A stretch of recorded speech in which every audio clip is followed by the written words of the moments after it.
저는 죽은 줄 알았던 아들이 20년 만에 제 앞에 나타나 엄마, 저도 의사가 되었어요 라고 말했을 때의 그 충격을 평생 잊을 수 없습니다.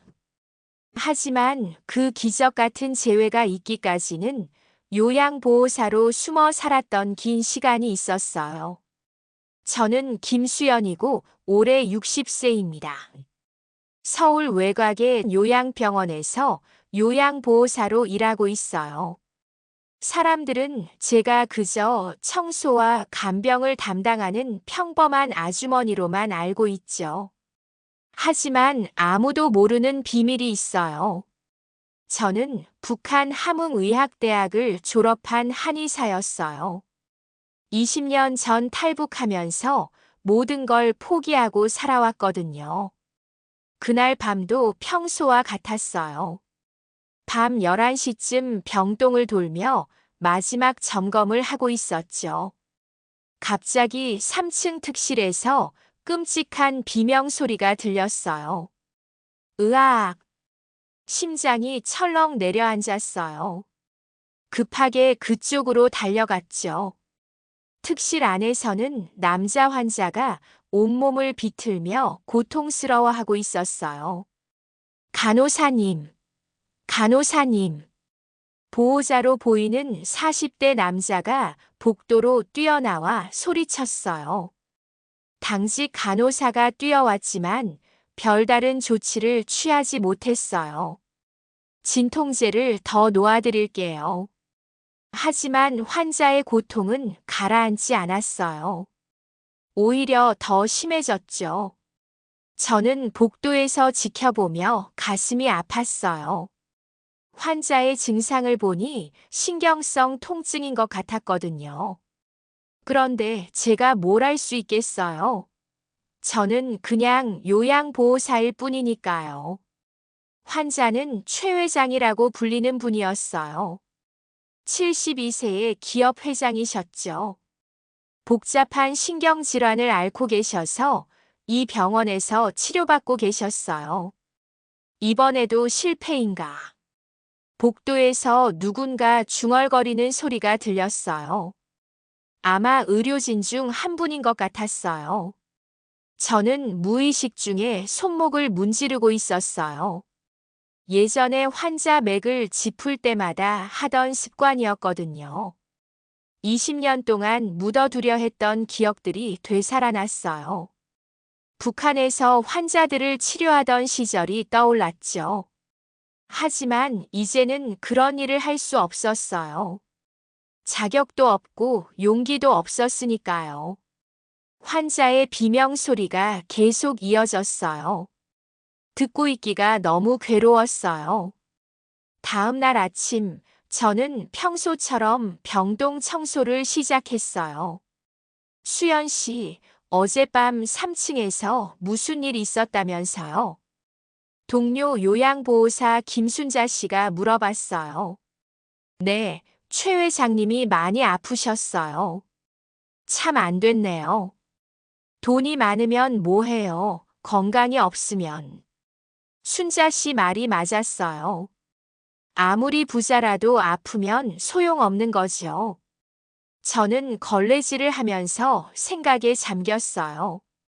어젯밤 환자를 보니 전형적인 신경통 증상이었어요. 서양의학으로는 치료가 어려운 병이죠. 하지만 한의학으로는 충분히 도움을 줄 수 있는 병이었어요. 수연 씨, 뭐 생각하세요? 표정이 심각하네. 아무것도 아니에요. 저는 얼른 대답하고 청소를 계속했어요. 점심시간이 되자 저는 제 방으로 돌아갔어요. 병원에서 제공하는 작은 숙소였어요. 원룸 크기의 조그만 방이었죠. 방 한쪽에 있는 낡은 옷장을 열었어요. 맨 안쪽에 작은 보자기에 쌓인 무언가가 있었어요. 20년 동안 한 번도 꺼내본 적이 없는 물건이었죠. 보자기를 풀어보니 침수용 침통이 나왔어요. 북한에서 가져온 유일한 의료 도구였어요. 침들을 하나씩 꺼내서 살펴봤어요. 여전히 상태가 좋았어요. 이 손으로 가족도 지키지 못했는데. 저는 중얼거리며 침을 다시 집어넣었어요. 20년 전 그 끔찍한 기억이 되살아났어요. 남편과 아들을 잃고 혼자 탈북했던 그 시절 말이에요. 다시 환자를 살릴 자격이 있을까? 스스로에게 묻고 또 물었지만 답은 나오지 않았어요. 하지만 한편으로는 생각이 들었어요. 제가 가진 지식으로 누군가를 도울 수 있다면 어떨까 하고요. 그날 오후 저는 다시 3층으로 올라갔어요. 최 회장님 병실 앞을 지나가는데 보호자분이 복도에 앉아 계셨어요. 40대 초반으로 보이는 분이었어요. 아마 아드님인 것 같았어요. 아버지가 이렇게 고생하시는데 우리는 아무것도 해드릴 수 없고 전화 통화를 하고 계시는데 목소리가 절망적이었어요. 저는 지나가면서 그 모습을 봤어요. 가족이 아픈 걸 지켜보는 심정이 어떤지 너무 잘 알았거든요. 그날 밤도 또 비명 소리가 들렸어요. 이번에는 더 심했어요. 의료진이 총동원됐지만 별 효과가 없었죠. 저는 제 방에서 침통을 꺼내서 한참 바라봤어요. 정말 도움이 될까? 확신은 없었지만 포기하고 있을 수만은 없었어요. 아침에 일어나서 의학 서적을 다시 꺼내봤어요. 20년 동안 읽지 않았던 한의학 책들이었어요. 신경통 치료법을 다시 공부했어요. 기억이 조금씩 되살아났죠. 뇌관열, 합곡혈, 태계혈. 신경통에 효과적인 혈자리들이었어요. 하지만 문제는 제가 요양보호사라는 거였어요. 무면허 의료 행위를 할 수는 없었거든요. 그래도 마음 한구석에서는 계속 생각하고 있었어요. 정말 환자를 도울 수 있다면 위험을 감수할 가치가 있지 않을까 하고요. 며칠이 지났지만 최 회장님의 상태는 나아지지 않았어요. 오히려 더 악화되는 것 같았어요. 의료진도 포기 상태인 것 같았죠. 더 이상 할 수 있는 치료법이 없습니다. 복도에서 의사 선생님이 보호자에게 말하는 소리가 들렸어요. 그 순간 저는 결심했어요. 그날 밤 10시쯤 또다시 비명 소리가 들렸어요. 이번에는 평소보다 더 절규에 가까웠어요. 저는 침통을 가슴에 품고 3층으로 올라갔어요. 병실 앞에는 의료진이 모여 있었어요. 산소 포화도가 계속 떨어지고 있어요. 간호사가 급하게 보고했어요. 당직 의사 선생님도 당황하고 계셨어요. 진통제를 더 놓으면 위험할 수 있어요.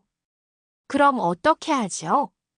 수간호사 오정희 씨가 초조하게 물었어요. 저는 복도에서 지켜보다가 조심스럽게 다가갔어요. 혹시 도움이 될 수 있을까요? 모든 사람이 저를 돌아봤어요. 보호사가 무슨. 제발 방해하지 마세요. 오정의 수간호사가 날카롭게 말했어요. 하지만 당직의 이도윤 선생님은 달랐어요. 혹시 뭔가 아시는 게 있나요? 침수를 조금 할 줄 알아요. 침술이요? 네, 신경통에 효과가 있을지도 모르겠어요. 이도윤 선생님이 고민하는 표정을 지었어요. 지금 상황에서는 모든 방법을 시도해 봐야죠. 의사 선생님, 요양보호사가 무슨 치료를. 오정의 수간호사가 반대했지만 이도윤 선생님은 고개를 끄덕였어요. 방법이 없다면 한번 해보시겠습니까? 저는 떨리는 손으로 침통을 꺼냈어요. 20년 만에 다시 침을 잡는 순간이었어요. 병실에 들어가니 최 회장님이 온몸을 떨며 고통스러워하고 계셨어요. 회장님, 잠깐 침술 치료를 받아보시겠어요? 최 회장님은 고통 때문에 제대로 대답할 수 없었어요. 아드님이 대신 허락해 주셨어요. 뭐든 해보세요. 이대로는 안 돼요. 저는 깊게 숨을 들이쉬고 침을 준비했어요. 첫 번째로 뇌관혈을 찾았어요. 손목 안쪽에 중요한 혈자리였죠. 침을 조심스럽게 찔렀어요. 20년 전의 감각이 되살아났어요. 두 번째는 합곡혈이었어요. 엄지와 검지 사이의 혈자리였죠. 세 번째는 태계혈. 발목 안쪽의 혈자리였어요. 침을 놓는 동안 병실이 조용해졌어요. 모든 사람이 숨을 죽이고 지켜봤어요. 침을 다 놓고 나서 15분 정도 기다렸어요. 그런데 놀라운 일이 일어났어요. 최 회장님의 거친 숨소리가 점점 안정되기 시작한 거예요. 모니터의 수치도 서서히 정상으로 돌아오고 있었어요. 이게 어떻게? 이도윤 선생님이 믿기지 않는다는 표정으로 말씀하셨어요. 오정의 수간호사도 말을 잃었어요. 최 회장님이 천천히 눈을 뜨셨어요. 아, 아프지 않네. 목소리도 한결 편안해 보였어요. 아드님이 아버지 손을 잡으며 눈물을 흘렸어요. 아버지, 괜찮으세요? 응, 이상하게 아프지 않아. 저는 조심스럽게 침을 뽑았어요. 일단 이 정도로 하고 내일 다시 봐야겠어요. 모든 사람이 저를 신기하게 바라봤어요. 20년 만에 다시 환자를 치료한 순간이었어요. 다음 날 아침 병원장 박성재 선생님이 저를 따로 부르셨어요. 김수연 씨, 어제 일에 대해 이야기해 봅시다. 병원장실에 들어가니 진지한 분위기였어요. 어디서 침수를 배우셨습니까? 그게 솔직히 말씀해 주세요. 어제 치료법은 보통 사람이 할 수 있는 게 아니에요. 저는 더 이상 숨길 수 없다고 생각했어요. 함흥의학대학을 졸업했습니다. 역시 그렇군요. 박성재 병원장님이 고개를 끄덕이셨어요. 당신이 쓴 침법은 제 외할머니가 쓰던 함경도식 방법과 같소. 외할머니가요? 네, 저희 외할머니도 북한에서 한의 사셨어요. 그렇게 해서 제 정체가 밝혀졌어요. 20년 전에 탈북하셨군요. 네, 그때 남편과 아들을 잃었어요. 그래서 더는 의사로 살지 않으려 하신 거군요. 박성재 원장님이 제 마음을 이해해 주시는 것 같았어요. 죄송합니다. 무면허로 치료를 해서. 죄송할 게 뭐 있습니까? 환자를 살리셨는데. 하지만 법적으로는. 그건 제가 처리하겠습니다. 박성재 원장님이 따뜻하게 말씀해 주셨어요. 대신 제안이 하나 있습니다. 무슨 제안이요? 정식으로 한의사 자격을 다시 취득하시는 게 어떨까요? 정말 뜻밖의 제안이었어요. 저 같은 사람이 가능할까요? 물론입니다. 실력이 있으시니까요. 20년 동안 꿈꿔보지도 못했던 일이었어요. 며칠 뒤 최 회장님의 아드님 장민호 씨가 저를 찾아오셨어요. 선생님, 정말 감사합니다. 아니에요. 제가 한 게 별로 없어요. 아버지가 10년 만에 처음으로 통증 없이 주무셨어요. 정말 다행이라는 생각이 들었어요. 계속 치료를 받으시면 더 좋아지실 거예요. 그래서 제안이 있습니다. 장민호 씨가 진지한 표정으로 말씀하셨어요. 저희와 함께 통합치료센터를 만들어 주시겠습니까? 통합치료센터요? 네, 서양의학과 한의학을 결합한 치료센터 말입니다. 정말 큰 제안이었어요. 하지만 저는 자격도 없고, 그건 해결할 수 있습니다. 박 원장님도 도와주시겠다고 하셨어요. 그런데 바로 그때 놀라운 소식이 들려왔어요. 박 원장님이 급하게 들어오셨거든요. 김수연 씨, 큰일입니다. 무슨 일이세요? 하나원에서 연락이 왔어요. 하나원은 탈북자들을 돕는 기관이었어요. 거기 명단에서 강재혁이라는 이름을 발견했다고 해요. 제 심장이 멎는 줄 알았어요. 강재혁은 제 아들 이름이었거든요. 그런데 나이가 30세라고 나와 있어요. 20년 전 제가 잃었던 아들의 나이와 정확히 맞았어요.